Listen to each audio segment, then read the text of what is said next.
Hello everyone, welcome to our series of previous year questions, and today we'll be talking about questions relating to graph and Venn diagrams. So we have already seen many questions before. If you have not seen our previous videos, do watch them, and let's start this video with questions related to graphs. So there are many questions related to graph which keep on appearing each year, and they have a particular similarity and there is a particular way of doing that. So let us try it with one of the previous year questions. In this question they are saying the image shows distribution of marks secured by 2500 students of a particular district in 4 different subjects, and they are asking which of these statements are true. So obviously it is a multiple select question. Now let us look at the option 1. If 50 marks are required for passing, more students will fail in English than in Hindi. So we have to take English and Hindi. So it might not be very clear the data. So I'm writing it is 20, 30, 40 like that in English, and it is 42, 47, 52. So a gap of 5 in Hindi and gap of 10 in English. So if we see 50 as passing marks, so let's try to make 50 here, and 50 for Hindi would be somewhere here. Right? So people who are not securing it are failing. That means in English, these many students failed, and Hindi, only these students failed. In the sentence, they are saying more students will fail in English, which we can clearly see from our graph. So that means statement 1 is true. Now let us look at statement B. If 75 marks are required for securing a distinction, more distinctions will be awarded in English. So for 75, let's try to draw again like this. So for English, 75 would be somewhere here. So see, only these many people will have distinction. In maths, no distinction because it's not going. In Hindi, no distinction. In science, this is the 75 line. So these many people will have distinction.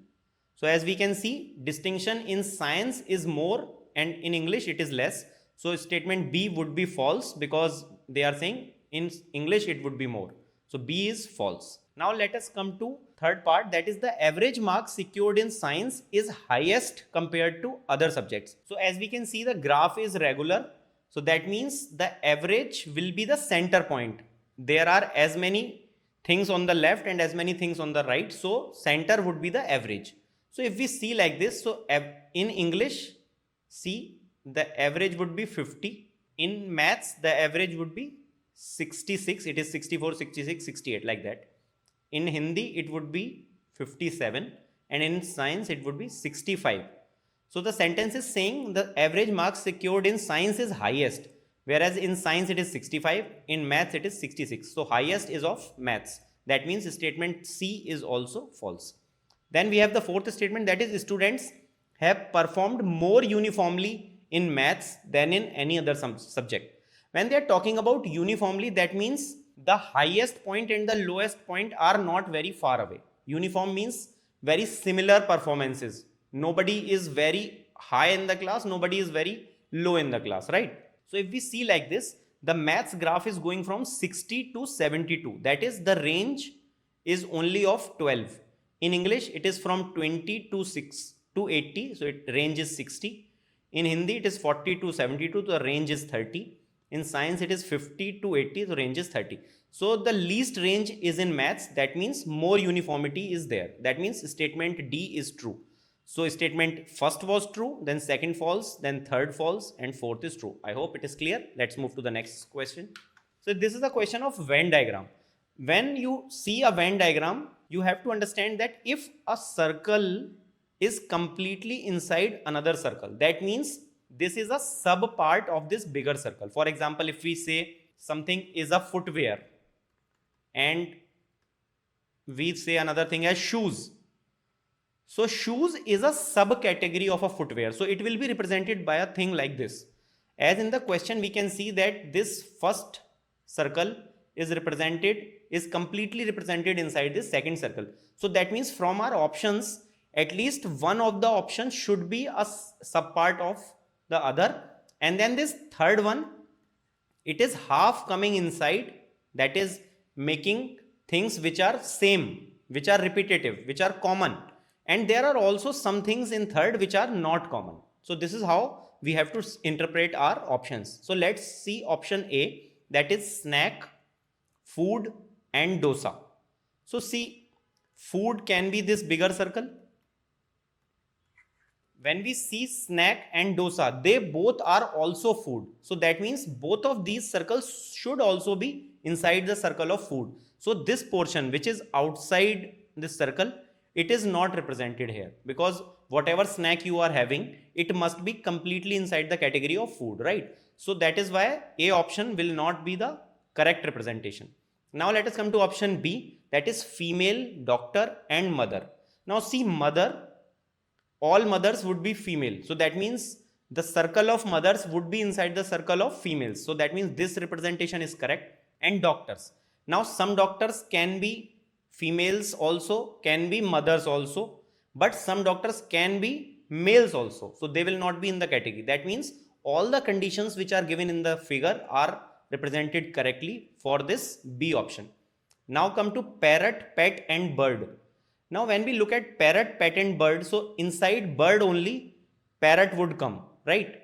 Then pet can be a bird also, can be outside of that also. It can be a parrot also and can be others also. So this is again very clearly represented well by this option. One is completely inside and one is half common, half different. Then let's come to the option D, that is designer, teacher and painter.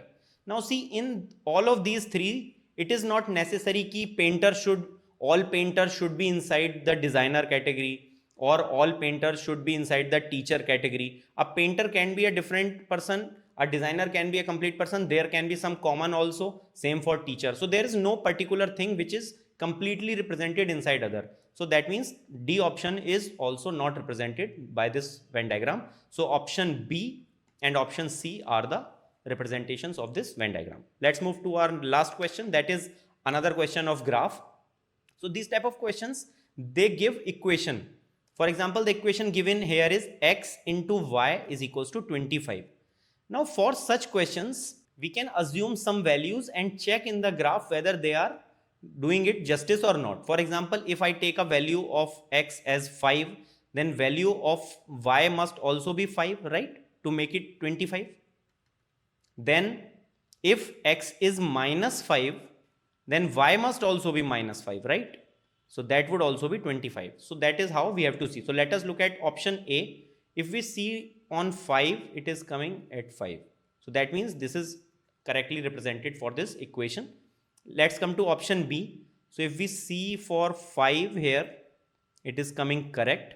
But when we look at this side, see, x would be minus on this side, but y would be positive. So if x is minus 5 and y is 5, so answer would be minus 25. So that means it is not representing the equation. So that means option B is not correct. Now let us come to option C. Now the first upper part is same as A, so it will be again correct. Now let us look at the lower part, that is for minus 5 value of x. See, minus 5 value of y is coming. So that means minus 5 into minus 5. So that is 25. So that is again correct. Now let us come to option D, that is for value of 5. Again the value of 5 on y is coming. So option D is also correct. So as we can see in option B, one of the conditions was not fulfilling because minus 5 of x, the positive of 5 of y was coming, which will not make 25. So this is how we can eliminate, and this is how we should solve the questions for graphs. So in graphs in general, you can pinpoint certain values and try to trace them and see whether they are fulfilling the condition or not. If not, you can eliminate that option. If yes, you can take that option, and this is how you have to do these questions. And as for Venn diagram, again, you have to see what it is representing and then check with the options whether the complete representation is there.